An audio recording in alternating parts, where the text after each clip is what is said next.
Hello everyone.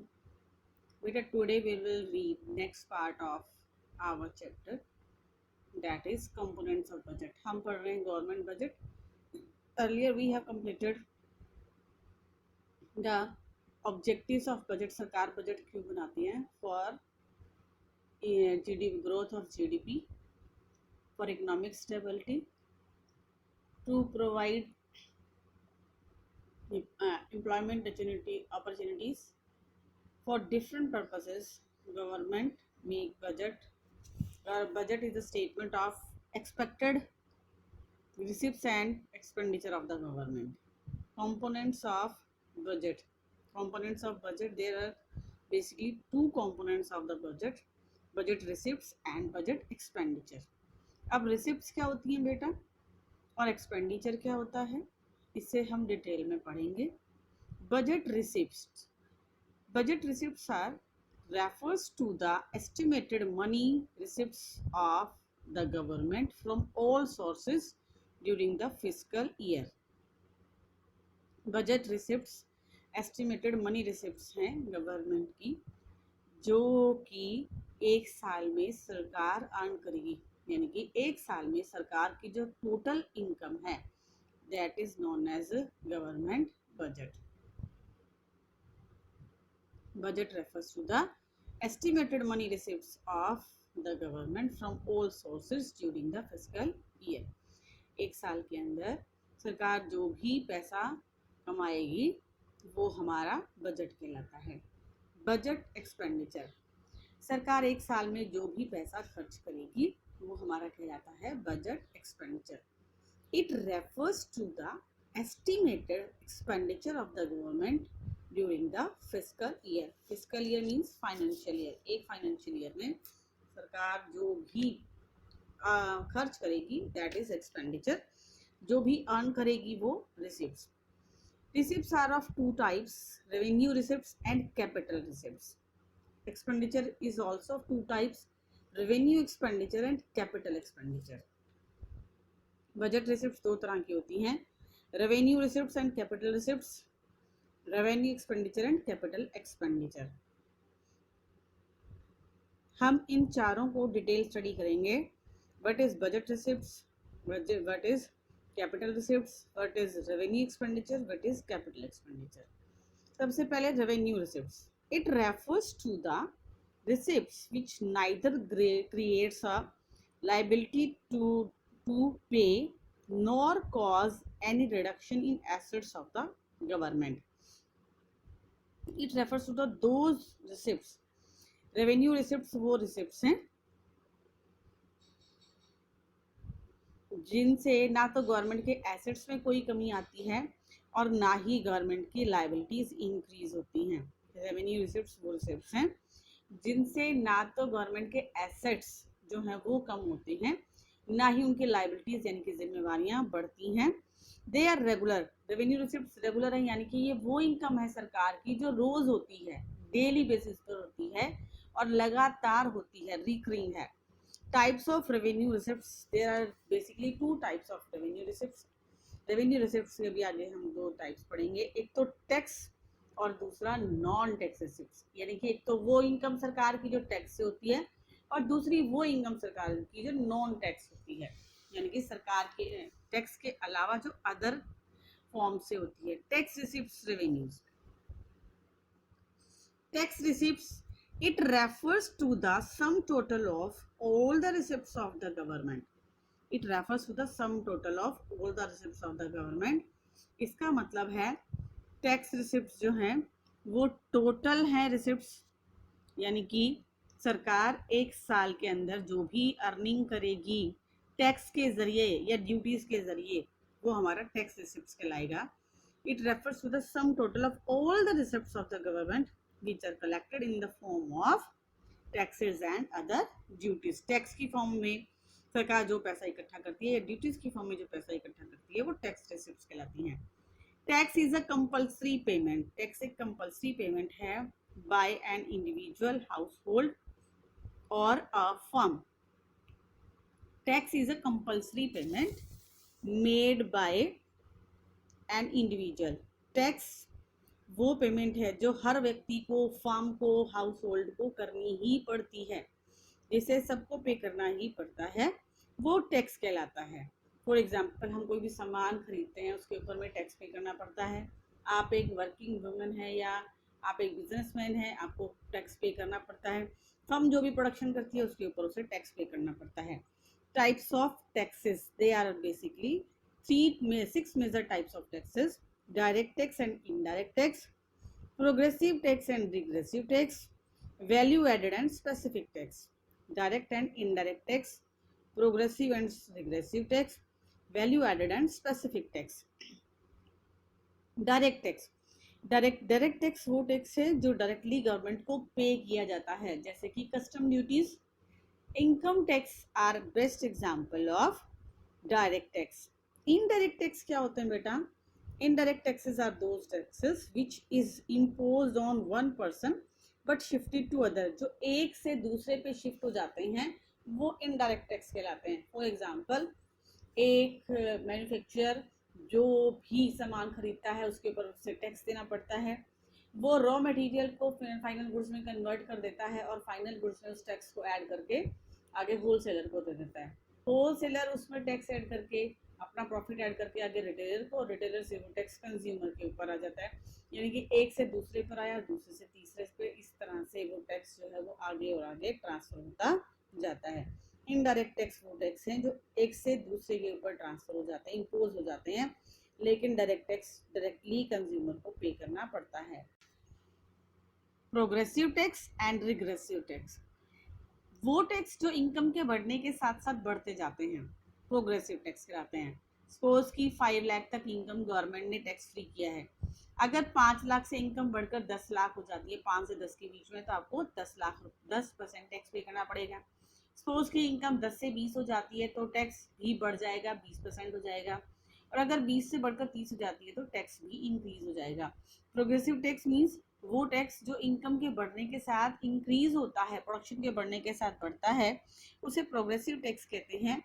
Regressive tax क्या होगा? When it cause a greater burden on poor, जिस tax की वजह से गरीब के ऊपर बर्डन आ जाता है वो रिग्रेसिव टैक्स कहलाता है। Suppose a person is earning 5,000 rupees per month, 10,000 rupees कोई इंसान हर महीने कमा रहा है, जिसमें से उसे 1,000 रुपये टैक्स पे करना पड़ेगा, तो उसके पास कैश इन हैंड 9,000 रुपीज बचे, यानी कि उसके ऊपर बर्डन बढ़ गया, दैट इज रिग्रेसिव टैक्स।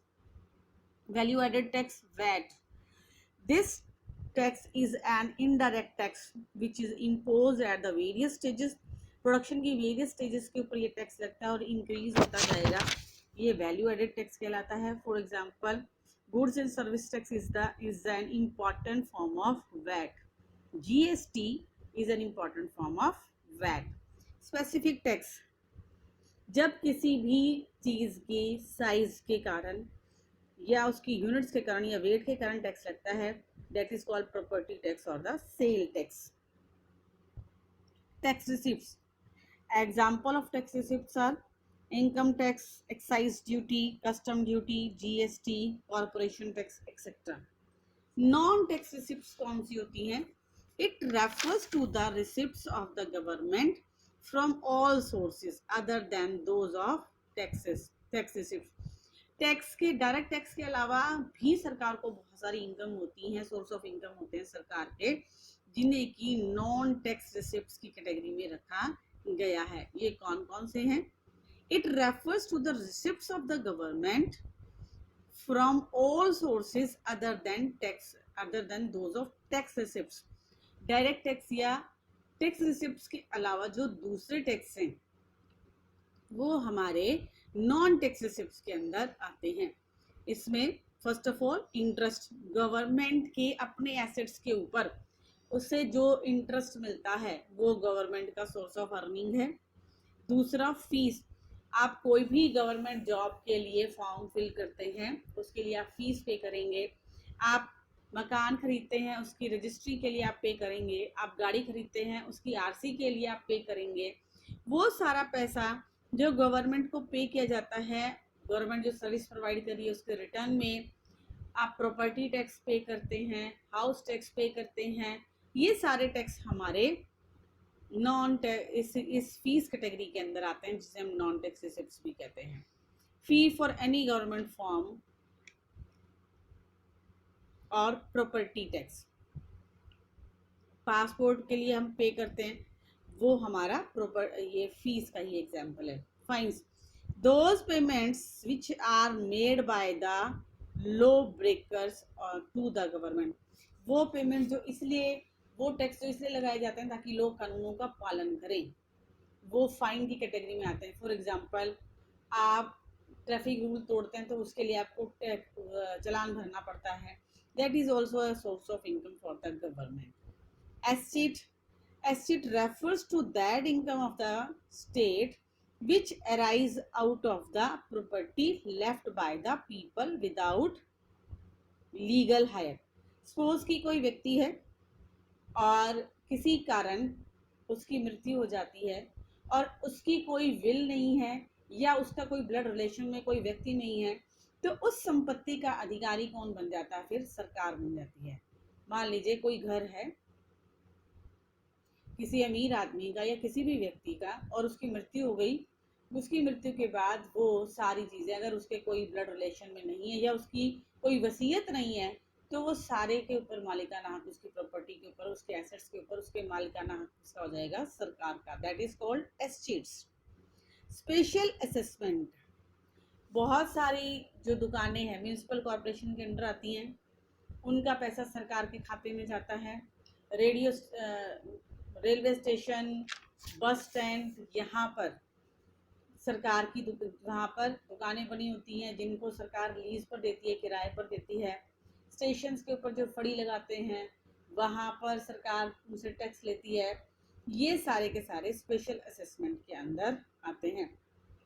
मान लीजिए किसी एरिया के अंदर सरकार ने रोड बनवा दिया, रोड बनने के कारण जो आसपास का एरिया है उसकी कीमत ज़्यादा हो गई, अब ज़्यादा होने के कारण वहाँ पर टैक्स लगेगा, तो ये स्पेशल असेसमेंट के अंदर आता है।